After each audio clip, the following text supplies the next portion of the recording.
নমস্কার বন্ধুরা, সুজাতা ভিলেজ কুকিংয়ে আপনাদের অনেক অনেক স্বাগত জানাই।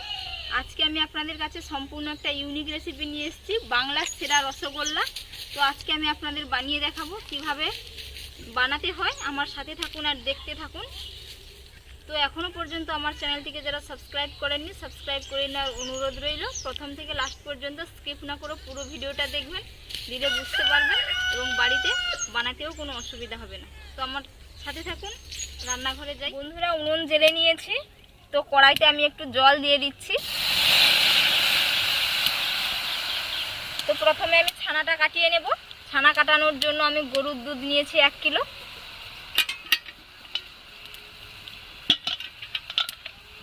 কড়াইয়ের মধ্যে দিয়ে দিচ্ছি।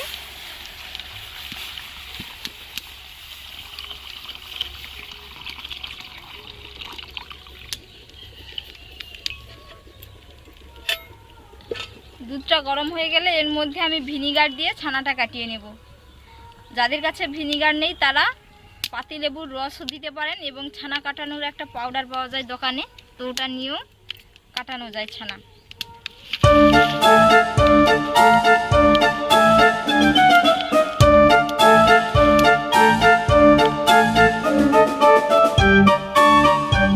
আমি একটা বাটি নিয়েছি, তো বাটিতে হাফ বাটি জল নিয়েছি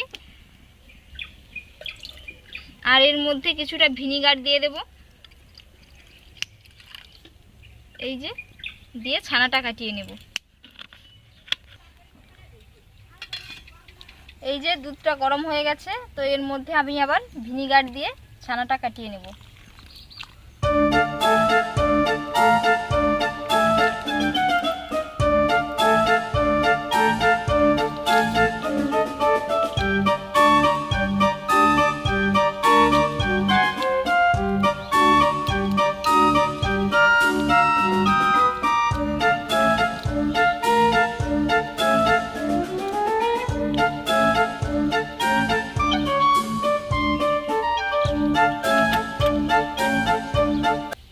এই যে ছানাটা দেখুন কতটা সুন্দরভাবে হয়ে গেছে।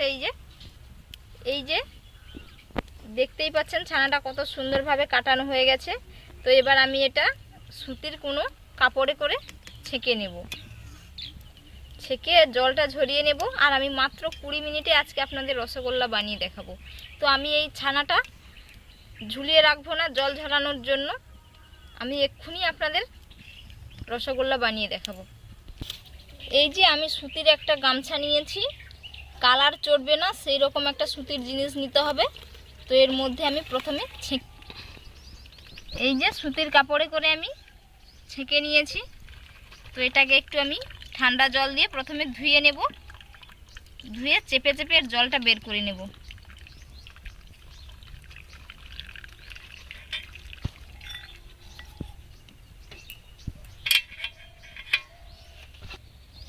এই যে ঠান্ডা জল দিয়ে ধুয়ে নিচ্ছি ছানাটাকে।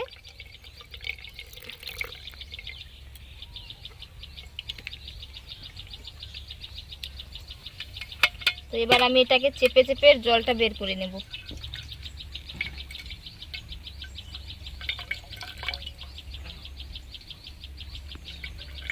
এটা কিন্তু আমি ঝুলিয়ে রাখবো না, এক্ষুনি আপনাদেরকে রসগোল্লা বানিয়ে দেখাবো।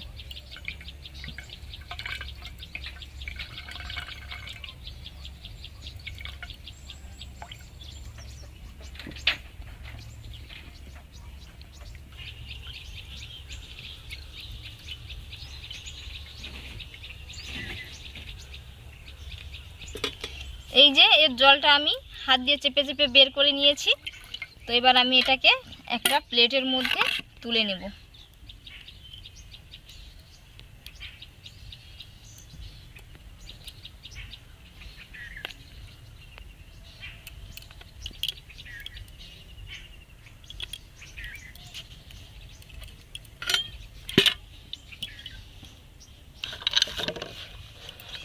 এই যে আমি একটা বাটি নিয়েছি, তো এই বাটিটার তলা দিয়ে আমি কিন্তু এটাকে ভালো করে ম্যাশ করে নেব ছানাটাকে।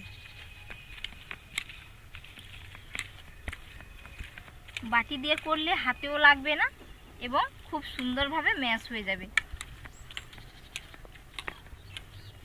যতটা সুন্দর ম্যাশ হবে ছানাটা রসগোল্লাটাও কিন্তু ততটাই সুন্দরভাবে হবে, কোনো ক্র্যাচ থাকবে না, খুব সুন্দরভাবে হবে।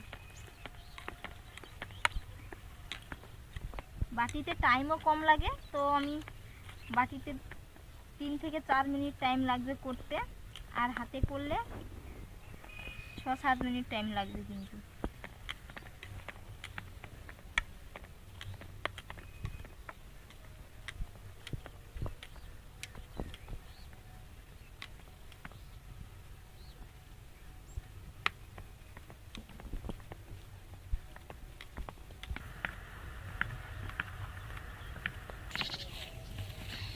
এই যে খুব সুন্দর করে ম্যাশ করে নিয়েছি। তো এর বাইন্ডিংটা যাতে ভালো হয়, এর মধ্যে আমি ছোট চা চামচের 1 চামচ কর্নফ্লাওয়ার নিয়েছি, এর মধ্যে মিশিয়ে দেব। তো বন্ধুরা, যাদের বাড়িতে কর্নফ্লাওয়ার নেই তারা কিন্তু ময়দা বা অ্যারারুট দিতে পারেন। ভালো করে মিক্স করে নেব। বাটিতে কিন্তু খুব সুন্দরভাবে সহজেই হয়ে গেল, টাইম খুবই কম লেগেছে।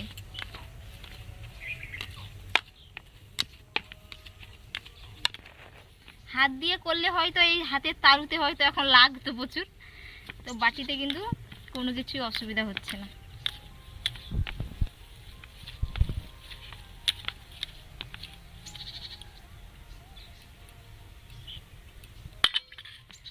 বন্ধুরা, আজকে আমি বলেছিলাম আপনাদের রসগোল্লা বানিয়ে দেখাবো, কিন্তু আজকে আমি এই যে ছানার যে বোলগুলো তৈরি করব, তো এগুলো আমি একটু বড় বড় সাইজ রাখবো।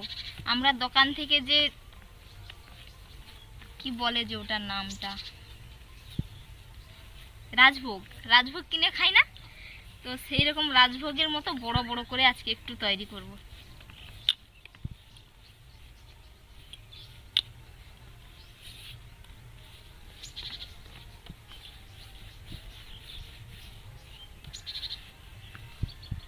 এই যে আমি একটু সাইজটা কিন্তু বড় রেখেছি।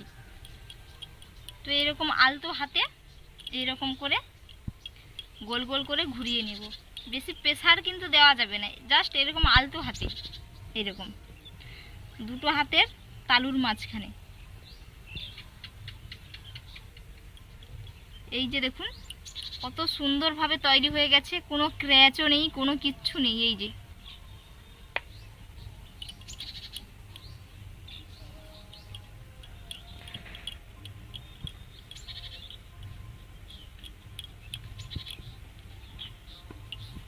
এরকম ভাবে সবগুলো আমি কিন্তু ছোট ছোট বোলের শেপ দিয়ে দেব।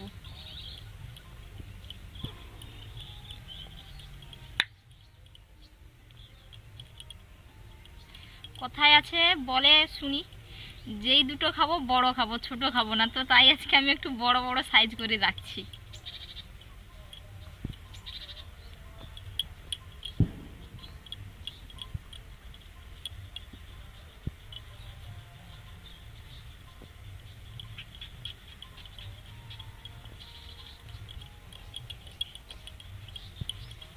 এই যে ছানার বোলগুলো সব তৈরি হয়ে গেছে।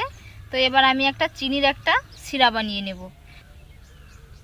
ছানা কাটানোর পরে এই যে জলটা বেরিয়েছিল, তো এখানে আমি একটু বাটিতে করে তুলে রাখছি এই জলটা।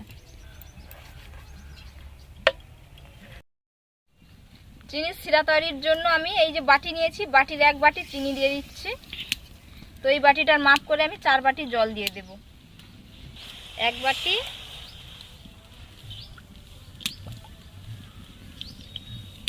2 বাটি, 3 বাটি, 4 বাটি জল নিয়ে নিয়েছি। তো চিনির সিরাটা আমি ফুটতে দেব, ফুটে গেলে এর মধ্যে ছানার বোলগুলো দিয়ে দেব। এর মধ্যে 2টো এলাচ ফেটিয়ে দিয়ে দিচ্ছি। এলাচের ফ্লেভারটা কিন্তু খুবই ভালো লাগে, সবারই ভালো লাগে, তো তাই আমি এখানে 2টো এলাচ ফেটিয়ে দিয়ে দিলাম। চাইলে আপনারা একটু কেশরও দিতে পারেন, তো আমি দেব কেশরটা একটু দেরিতে দেব।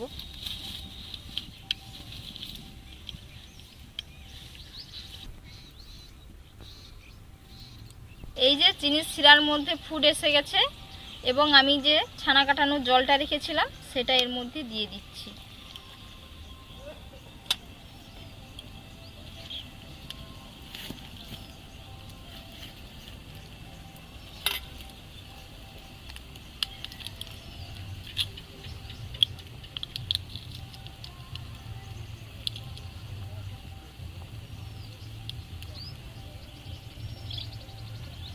ঈশ্বর বাবা।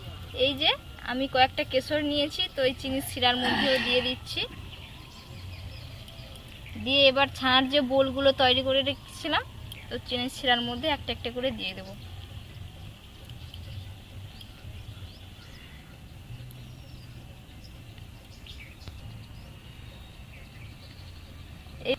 এইভাবে আলগা অবস্থায় 5 মিনিট থাকবে। এরপরে আমি 15 মিনিট ঢাকনা দিয়ে ভালো করে চিনির শিরাতে ফুটিয়ে নেব। এই যে 5 মিনিট হয়ে গেছে, আর রসগোল্লাগুলো কত বড় বড় হয়ে গেছে দেখুন, সাইজটা খালি। এই যে দেখুন, এই যে সাইজটা দেখুন কত বড় বড় হয়ে গেছে। তো এবার আমি এগুলো 15 মিনিটের মতো ঢাকনা ঢাকিয়ে চিনির শিরার মধ্যে ফুটিয়ে নেব। তো 15 মিনিট পরে দেখা হচ্ছে। 15 মিনিট আমি ঢাকনা দিয়ে ঢাকিয়ে রেখেছিলাম, দিয়ে অন্যান্য কাজগুলো ছেড়ে চলে এসেছি। তো দেখিয়ে নেব কেমন হয়েছে। আমি কিন্তু একবারও ঢাকনা খুলে দেখিনি, এই দেখবো কেমন হয়েছে। এই এই যে দেখুন বন্ধুরা, সাইজটা কেমন হয়েছে দেখুন। এই যে দেখতে কতটা সুন্দর দেখাচ্ছে দেখুন বন্ধুরা, কতটা লোভনীয় রসগোল্লাগুলো হয়েছে দেখুন। তো এগুলো আমি এবার নামিয়ে নেব, দিয়ে আপনাদের কেটে দেখাচ্ছি।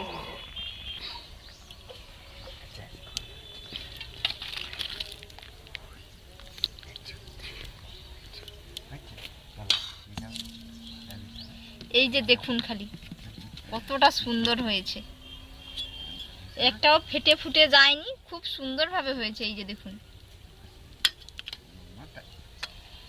এই যে কত বড়, পুরো নরম সফট হয়েছে একেবারে।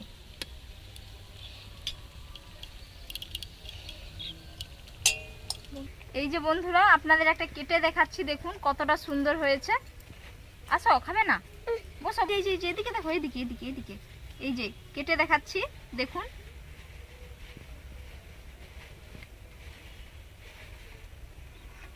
কতটা নরম সফট হয়েছে। এই যে এই যে দেখুন, এখনো গরম আছে খুবই। এই যে কতটা নরম হয়েছে দেখুন। তো বন্ধুরা, আজকের রেসিপিটা কেমন লাগলো অবশ্যই আপনারা জানাবেন, এবং বাড়িতে একবার বানিয়ে খাবেন, খেতে খুবই অসাধারণ হবে। তো আপনারা ভালো থাকবেন, সুস্থ থাকবেন।